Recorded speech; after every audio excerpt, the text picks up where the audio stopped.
টিকটকে ঘিরে ক্রমেই চড়তে শুরু করেছে উত্তেজনার পারদ। পৃথিবীর অন্যতম এই জনপ্রিয় সামাজিক যোগাযোগ মাধ্যমের মালিকানা কার হাতে যাবে এ নিয়ে এখন দুনিয়া জুড়ে চলছে জল্পনা কল্পনা। আর এই দৌড়ে নাম লিখিয়েছেন মিস্টার বিস্ট, ইলন মাস্ক, ওরাকলের ল্যারি অ্যালেন সহ আরও অনেকেই। মার্কিন প্রেসিডেন্ট ডোনাল্ড ট্রাম্পের নির্বাহী আদেশের পর যুক্তরাষ্ট্রে আবার পুরোদমে কার্যক্রম শুরু করেছে টিকটক। তবে এই আদেশ অনুযায়ী আগামী 2.5 মাসের মধ্যে চীনা মালিকানাধীন এই প্ল্যাটফর্মটি ব্যবসা যে কোনো মার্কিন প্রতিষ্ঠানের কাছে বিক্রি করতে হবে। তাই কে হবেন টিকটকের ভবিষ্যৎ কর্ণধার, এ নিয়ে শুরু হয়েছে নানা গুঞ্জন। এরই মধ্যেই টিকটক কিনতে আগ্রহ প্রকাশ করেছে বিশ্বখ্যাত বেশ কয়েকটি প্রযুক্তি প্রতিষ্ঠান। তবে অধিগ্রহণের এই প্রতিযোগিতায় সবচেয়ে এগিয়ে রয়েছে ওরাকল ও মাইক্রোসফট।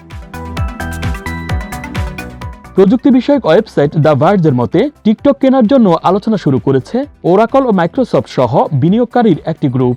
চুক্তি অনুযায়ী যুক্তরাষ্ট্রের কার্যক্রম পরিচালনার ক্ষেত্রে টিকটকের মালিক বাইটড্যান্সের সামান্য অংশীদারিত্ব থাকবে। অ্যাপের অ্যালগোরিদম, তথ্য সংগ্রহ প্রক্রিয়া ও সফটওয়্যার আপডেটগুলো নিয়ন্ত্রণ করবে ওরাকল ও মাইক্রোসফট।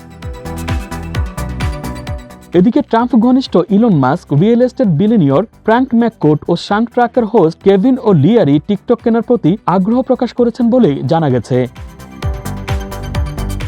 বিভিন্ন সংবাদ মাধ্যমের দাবি, যুক্তরাষ্ট্রের নয়া প্রেসিডেন্ট ট্রাম্প চাচ্ছেন ওরাকলের প্রতিষ্ঠাতা ল্যারি অ্যালিসনই এই প্ল্যাটফর্মটির অধিগ্রহণ করুক।